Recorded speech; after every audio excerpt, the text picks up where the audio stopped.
¿Qué tal, amigos de Amerita TV? Placer estar con ustedes, de compartir este informe a propósito del fútbol del interior. Bueno, hablar de la final. Se terminó el campeonato de OFI. Vamos a hacerlos en dos partes. En este caso, primero vamos a hablar de lo deportivo. Después iremos con los incidentes en otro video. Pero acá hablemos de lo deportivo. Ganó San José. Y ganó bien. Fue el mejor antes de jugarse el partido. El otro día, cuando había terminado el partido en el estadio Juan Antonio Lavalleja, habíamos dicho que le veíamos mayores herramientas a San José que a Lavalleja para una definición. Y en definitiva creo que estuvo claramente puesto de manifiesto en la revancha. San José termina ganándolo desde el banco de suplentes, porque contaba con un plantel que le ofrecía variantes al técnico Noya. A Gerardo Cano los cambios no le terminaron resultando en convertir. Lavalleja pasó 2 partidos sin hacer goles. Era un equipo que tuvo dificultades para convertir goles. Tampoco hizo goles en Salto. En estos 4 partidos solamente convirtió frente a los salteños en el partido de vuelta en el estadio Juan Antonio Lavalleja. El encuentro en sí tuvo un primer tiempo muy parejo, donde Minas, yo diría que hasta jugó mejor que el equipo Maragato.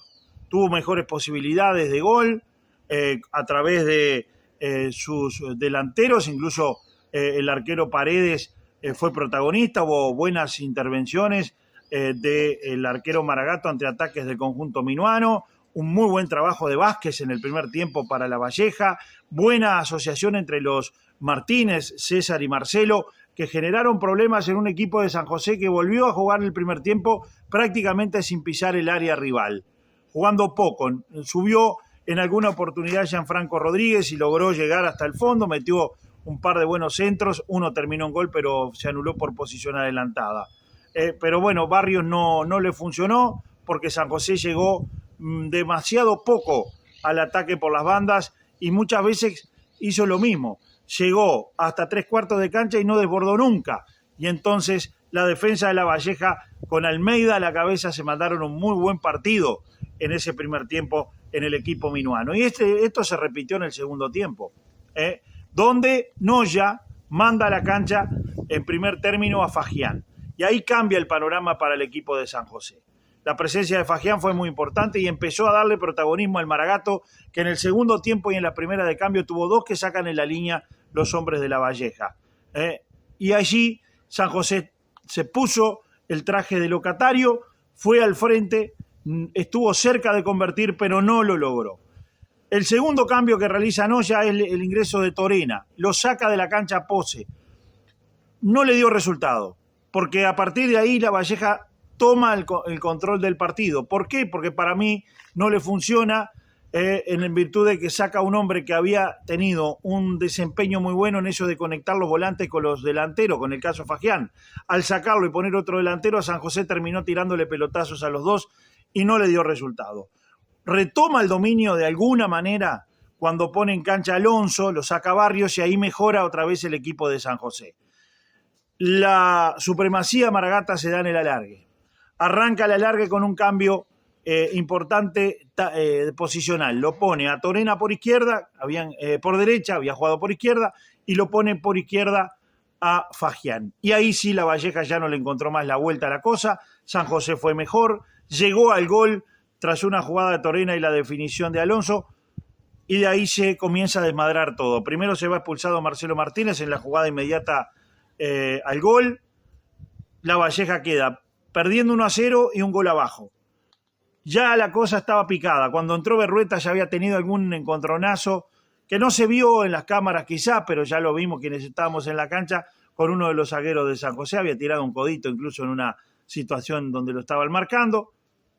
Arranca el segundo chico, viene el penal, la gran jugada de Torena, porque Lavalleja se fue arriba, dejó espacios y bueno, de contragolpe Torena se mete en el área, lo barre, lo cruza en definitiva Almeida y es penal.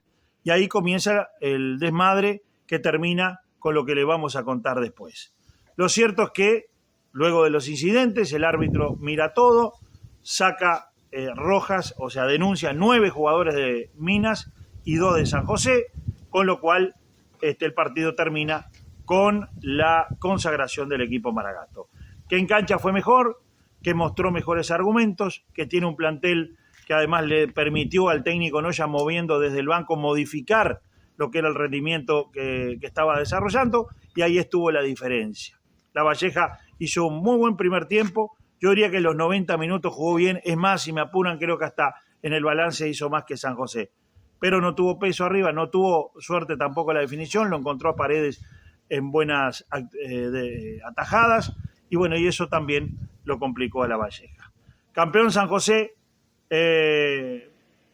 una victoria incuestionable, un muy buen arbitraje para mí en las dos finales.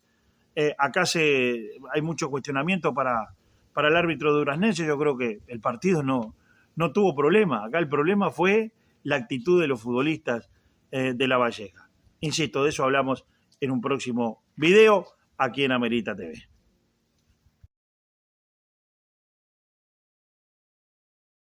Vamos a hablar de los incidentes del otro día en el estadio Castro Martínez La Guarda, lo debíamos del informe anterior. Incidentes que fueron pura y exclusivamente responsabilidad de la mayoría de los integrantes del plantel de la selección de la Valleja, a excepción de algunos jugadores, y a excepción del propio técnico Gerardo Cano, que tuvo en todo momento una actitud absolutamente distinta, tratando de apaciguar un verdadero señor dentro de la cancha. Y esto vale la pena rescatarlo. Pero lo de los jugadores que generaron el problema, lamentable. Y además fueron los únicos responsables de todas estas situaciones. Todo arranca en el penal que le convierten a Torena. Pero hay que decir algo. En la transmisión de FM Voces del mediodía que realizamos en el partido Atenas y Cerrito, nuestro compañero Daniel Maturro ya nos vaticinó lo que iba a suceder en el estadio Castro Martínez La Guarda. Y la realidad es que, por casualidad o no, sucedió como él lo dijo. Fue a hacer un gol la selección de San José para que estallaran los problemas. Por supuesto, todo arranca en ese penal, cuando Torena es barrido por Almeida, Torena que los hace enojar con sus pisaditas, con sus cuestiones, con lo que se llama babosear, con su baboseada, pero dentro de lo que es el juego. Es una cuestión que no está en el reglamento, nada que diga que no se puede pisar el balón o no se puede hacer una jugada para ridiculizar al rival. Eso lo traemos desde la cuna en el fútbol, porque hacer un cañito toda la vida era poco menos que hacer un gol en otras épocas y cuando arrancamos a jugar en esto. Pero bueno, ahora parecería ser que no se puede hacer. Eso no es, por supuesto, argumento para generar el problema que se generó después, ¿no? Le hacen el penal y viene Yenta y le pega en el piso. Y ahí explota el primer problema. Se va expulsado Yenta, se va expulsado Berrueta, ejecuta el penal Antunes y tiene la mala decisión. Yo creo que lo hace, en definitiva, sin intención. Quiere ir a festejar al palco. Y entre el palco y donde él estaba el banco de suplente de la Valleja. Se da cuenta enseguida, pero bueno, salió un jugador de la Valleja del banco, fue y lo agredió. No aceptó las disculpas que ya tuvo el futbolista de San José para con él. Y ahí estalló todo el problema. Y corretearon a el futbolista Torena, lo persiguieron, le pegaron, se pegaron entre todos, ¿no? Hubo agresiones de todos lados, porque ahí también recibieron los de Mina, Funtoma y Daca. Evidentemente, un espectáculo lamentable lo que vimos en el estadio Castro Martínez La Guarda. Que ya venía mal la cosa desde Minas con Torena. Y bueno, y que se terminó de concretar acá. No puede ser que realmente se genere un problema por un resultado deportivo, porque en el partido en sí, y hasta que vino el gol de San José, había sido un partido casi de guante blanco, donde no había habido agresiones, salvo en algunas cuestiones que ya habían mostrado. Vi un encontronazo entre Berrueta y uno de los zagueros de San José. El clima ya estaba raro, pero no había habido por lo menos ningún hecho para destacar mayormente.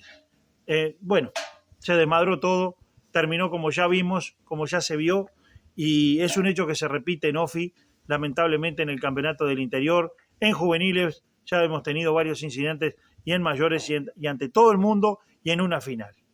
Hay que empezar a trabajar en sanciones, pero sanciones que sean ejemplarizantes. Yo no sé si está establecido el tema de sanciones a término para los jugadores. Antiguamente no existía eso. Bueno, eso debe existir, porque estos jugadores de la Valleja que metieron el problema acá, que fueron los únicos responsables, insisto, del problema, deben ser suspendidos a término, no por partido.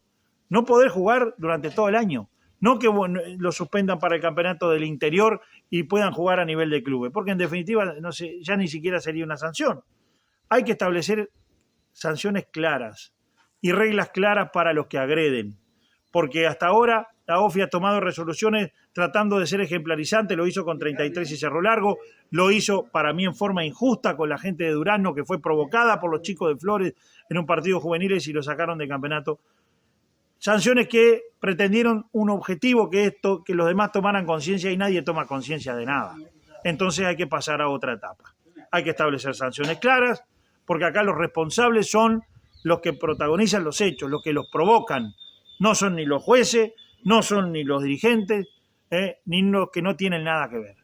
Y hay que trabajar en el tema de la violencia, con los futbolistas, con los técnicos, algunos de los cuales les gusta armar lío desde los bancos de suplentes, enrarecer los climas. No pasó solo en La Valleja no pasa eso, porque Cano, más allá de sus discusiones y ampulosidades, bueno, después, en definitiva, termina actuando con madurez, pero hay otros que hemos visto en estos años, en algunas elecciones, en el este del país particularmente también, que han basado su tarea en provocar muchas veces problemas. Entonces, hay que trabajar en eso, hay que trabajar también en el tema prensa. Nosotros los comunicadores también tenemos una parte que hacer, no podemos transformarnos, como pasa con algunos casos, en barras con micrófono, que nos transformamos en hinchas, en una radio y que a veces actuamos como tal, y me parece que tendremos que bajar un poco la pelota al piso. Hay muchos actores acá involucrados para trabajar en contra de que estas cosas se sigan generando. Por el bien del fútbol del interior, que no tengo dudas es el más lindo de todos, la fiesta en San José fue espectacular, la gente ha invadido los estadios, apoya, va, concurre, llena estadios, y no es posible que una manga de patoteros con llores de deportistas generen este tipo de incidentes. Es inaceptable, como es inaceptable pretender justificar. Esto del otro día en San José fue pura y exclusivamente responsabilidad de algunos futbolistas, el grueso de los futbolistas del plantel de La Valleja. No hay atenuantes, no hay argumento que justifique absolutamente nada ese tipo de reacciones como la del otro día, que puso otra vez al fútbol del interior en las marquesinas por hechos bochornosos. Una lástima, deberemos trabajar todos para que esto cambie, porque si no, estamos realmente mal. Señores, nos reencontramos en cualquier momento.